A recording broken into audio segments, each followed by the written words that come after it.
শীত, গ্রীষ্ম, বর্ষা যাই হোক না কেন সকালে কিন্তু আগে দরকার গরম, গরম এই ১ কাপ চা। তো গোপাল পুজো করে নিয়ে চা করে নিলাম। হাসব্যান্ড আর আমি চা খেয়ে নিয়ে ও গেছে এই সময় বাজারে। তো এদিকে চলে এসেছি যথারীতি আমি রান্নাবান্না মানে রান্নাঘরে আরকি রান্নাবান্না সব বসিয়ে দিয়েছি। ভাতও হয়ে গেছে এই সময় চাটা খেয়ে নিয়ে আগে ভাতটা বসিয়ে দিই। আমাকে তো সকাল, সকাল রান্নাবান্না সবকিছু সারতে হয়। ছেলের বেরোনো থাকে, হাসব্যান্ডের বেরোনো থাকে। তো ছেলের জন্য করে নিলাম একটা ডিমের পোচ আর একটু আলু ভাজা করে দিয়েছিলাম। এটা দিয়ে ও গরম, গরম ভাত খেয়ে গেল। টিফিনে আজকে ব্রাউন ব্রেড একটু বাটার দিয়ে দিয়েছি, সাথে ২ টো কলা দিয়ে দিয়েছি। এটাই ও টিফিনে আজকে নিয়ে গেল, হাসব্যান্ডকেও তাই দিয়ে দেব।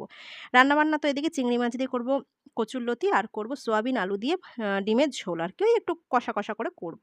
তো এই কচুরলতিটা কিন্তু অনেকদিন পরেই করছি। বাজার থেকে একবারে কেটেই এনেছিল। কারণ যেহেতু বৃহস্পতিবার তো অনেকটা সময় লাগে। ওদিকে পুজোর ব্যাপার থাকে একটা। তো পুজোতেই অনেকটা সময় চলে যায়। ওইজন্য বলেছিলাম একটু কাটিয়ে এনো বাজার থেকে।